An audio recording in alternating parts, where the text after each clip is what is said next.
Chapter 2: The Awakening of the Guardian. The next night after Elias woke up from the events of the previous night, he turned to greet the dragon. However, the dragon was gone from where it lay.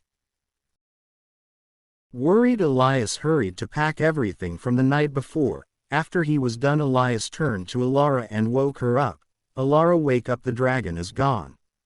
Once Alara rose from the ground, she turned to Elias. "Oh, she just went out to stretch her wings." Elias looked at Alara. "You can understand her?" Elias asked. "Yes," said Alara. "I can understand her as one of the guardians of the pines," Alara stated. "Also, you two seem to have a connection of sorts," said Alara. "A connection?" asked Elias. "Yes, a connection between you two that can show you unspoken accounts of friendships and a bond that can never be broken by any one single force," said Alara. "But how does one get a connection with a dragon?" asked Elias. "One does not simply get a connection. One has to be chosen to inherit it after what you did in the pines last night. I bet she has chosen you to be a guardian alongside her and I," stated Alara. "A guardian?" asked Elias. "What does a guardian do?" "A guardian, a defender of the Whispering Pines, one blessed with this honor, shows leadership and bravery to fight whoever shows up to damage these pines," stated Alara. "It is said those who are paired with dragons obtain their abilities with time and practice," said Alara. "Obtain its abilities?" asked Elias. "Yes, it is said that ones that have paired with the dragon will get the powers of the dragon. It is said that the most common in time are fire prowess and enhanced durability," stated Alara. "How do you know all of this? What are you not telling me? Remember, we've only known each other for one night," stated Elias. "Never mind that," said Alara. "We have to find her." Not wanted to press Alara, Elias started to wonder if what she is saying is true or if she is just playing him for a fool, though Elias knows he must help her find the dragon. Alara looks at Elias. "I need you to do something for me," asked Alara. "What is it?" asked Elias. "I need to close your eyes for me," said Alara. No, why would I? How do I know you're not some robber that is just helping me because you saw me with the dragon?" stated Elias. "You're right, you have no reason to trust me," said Alara. "Although, you need to trust me for this to work, okay, Elias?" "Okay," agreed Elias. Alara took Elias' hands in both of hers, the wind swirling in the trees, the leaves rustling on the ground, the birds chirping and singing in the morning breeze. "You ready?" asked Alara. Her voice was calming, almost telling Elias that he could trust her with whatever she had planned. "Close your eyes and picture the dragon in your mind. Focus on every detail you can imagine, every scale, every horn, all of it," stated Alara. In Elias's mind a picture started to form. One of the dragon, the main colors of blue and green started to make shape. He could see the dragon in full, a medium-sized dragon, no bigger than a horse. Her wings were magnificent, made to look like she was the boss. Her clawed feet were clashing on the floor. Before he knew, he could see the dragon moving as if looking for something. He almost started to feel the dragon. After Elias came to this realization, the dragon turned to look at him, almost knowing that he was watching.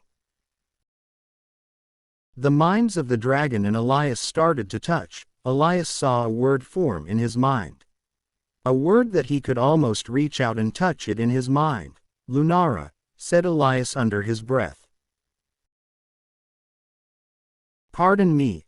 asked Alara. "That's her name," said Elias, "Lunara." "Well, where is she?" asked Alara. "I don't know. It's hard to tell, it's just black, but I can feel her or the direction to where we must go," said Elias. "Well, we better go then," said Alara. The two started to head east to where Elias felt Lunara on his mind. They walked what seemed miles from where they started. "We're close, I can feel her," said Elias. The two headed over the hill to where Elias felt Lunara. Heading over the hill, the pair heard Lunara, a low growl almost to hurt something. When they cleared the hill, they saw a sight. Lunara backed up against a tree surrounded by bandits. "Dragons pretty rare, ain't they, boys?" said one of the bandits. "Yea, I've seen them in books, people say them done extinct. This one seems lively," added one of the bandits. Seeing this, Elias went to stand up, but Alara stopped him. "What are you doing, you idiot?" said Alara. "Saving Lunara from the bandits. They are going to skin her and sell her parts," snapped Elias. "What are you planning to do? Charge them? You look like the wind can carry you," said Alara. "I don't know, but we have to do something. Aren't you a guardian? Isn't this your job?" said Elias. Looking away from him, Alara said, "Listen, I'm not as powerful as I once." Elias. "Where did you go?" asked Alara, turning around to find Elias. She heard a yell. "Listen here, bandits," yelled Elias, "you stay away from my dragon." "Oh my God, you idiot," yelled Alara. The bandits turned to look at Elias, not taking him seriously. "Ha, look at we lad here," yelled one of the bandits. "Lad here thinks that we scared of him." Elias, not knowing what to do, look at Lunara. "I know you're scared, girl, but we are in this together and nothing will come to harm you as long as I live," yelled Elias. Right at that moment a fire lit up in Lunara, a fire of determination. Lunara stood up and roared. A roar that was heard for miles around, one that shook the grounds around the area. All of the bandits turned to look in fear. "Oh shit, mate, I think we in over our heads. Let's get out of here," said one of the bandits. The bandits fell to the ground and got ready to run. Lunara tilted her head up and drew in a breath, a glow that started from her belly to her mouth, and a humongous fire stream blew from Lunara's mouth. "It's breath's fire," yelled one of the bandits in fear. Lunara came down the ground and stood tall above the bandits, showing them that dragons are not to be messed with.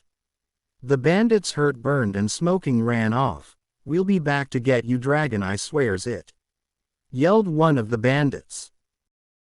Lunara seemed to enjoy scaring the bandits. She raised her head and roared. The bandits ran and yelled like tiny girls. "That was great, Lunara," said Elias.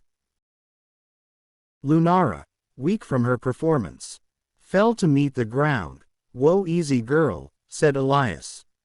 Leaned over to meet Lunara. "You're still hurt, you shouldn't have pushed yourself," said Elias. "Good thing she had her, you would have been next. You got heart, kid," added Alara, type that is important in a guardian.